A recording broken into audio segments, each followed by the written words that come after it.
For a look at what's been trending on social media. Interesting. The big debate at the moment, who's following who, traditional media or social media, who starts the trends?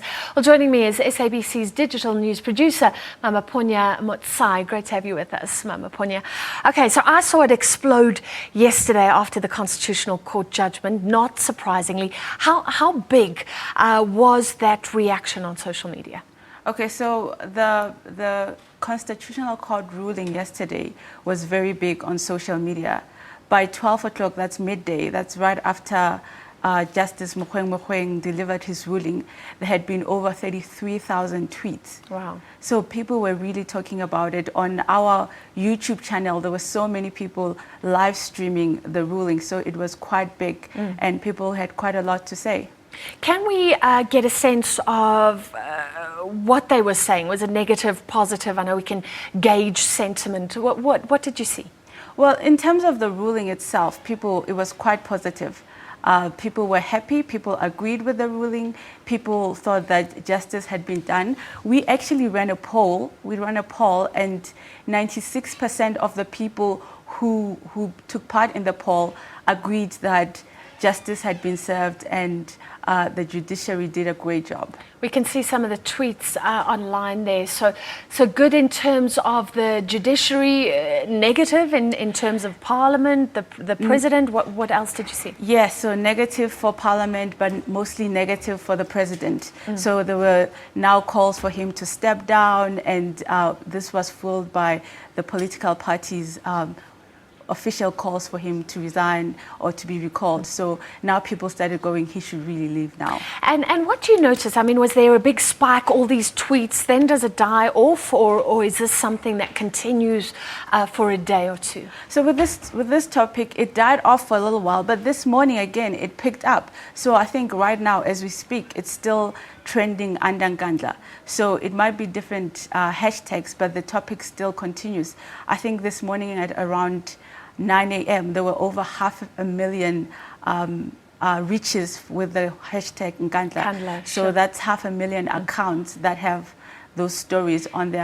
And I guess Nkandla, I mean, was highlighted by CNN yesterday. The world starting to know what President Jacob Zuma's private residence is called. So does traditional media feed into social media in that case? Yes, I think they both feed into each other, but there are certain people who are on social media. So it's not everybody who's on social media, but they do feed into each other, and people, more and more people are getting their news from social media. Okay, so it's not only our politics that is spoken about on social media. So you've got the disruption of the State of the Nation address in Kenya, which is something that we know about. Just give me the background and what were people saying? So political parties, opposition parties are not happy in Kenya. They're not happy with the president's administration. So they decided to start whistling when he started his State of the Nation address. And so the State of the Nation was already trending, but it picked after that happened, and most people thought it was quite childish. Some people were like, yes, they have the right to be protesting in that way, but most people were like, this is quite childish. We have other means of showing disapproval. I wonder if Julius Malema has friends in Kenya. There you can see another tweet relating to Zuma, the earlier one. Let's move on now.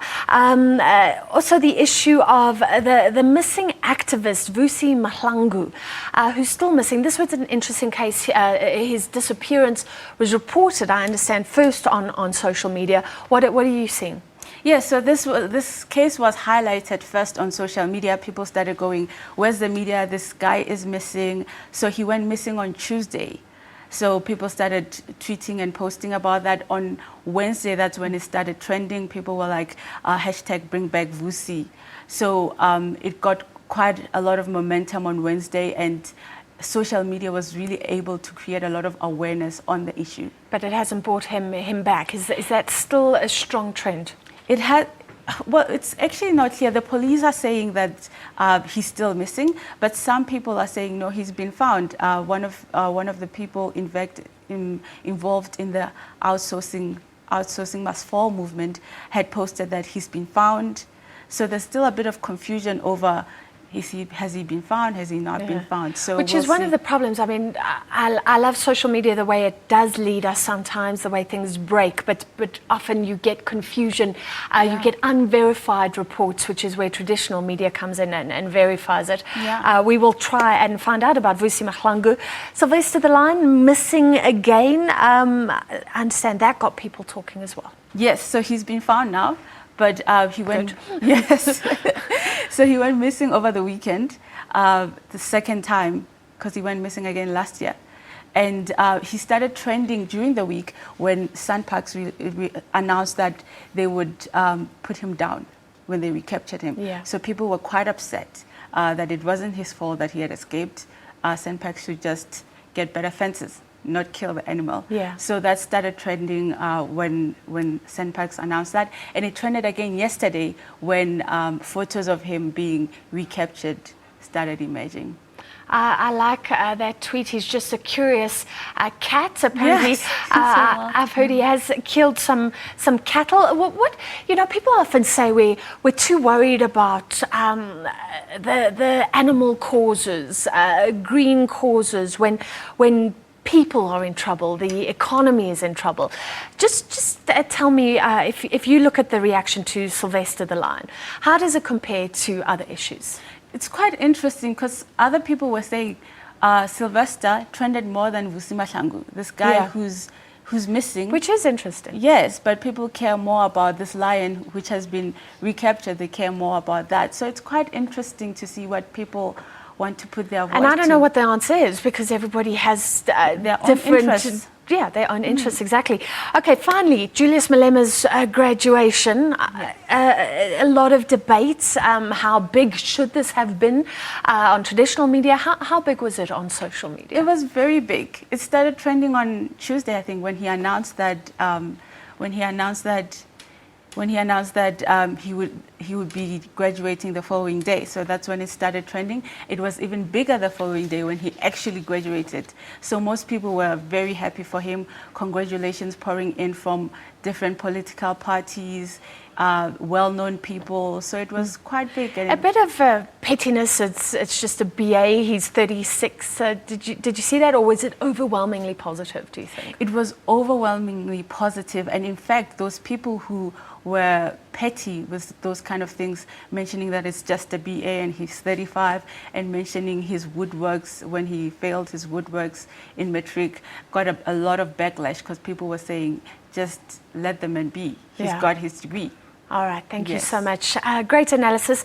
Mamaponya Motsai from our digital team, and that's what we look at every Friday. Thanks for your time. Our American Charlie Hoffman has a one-stroke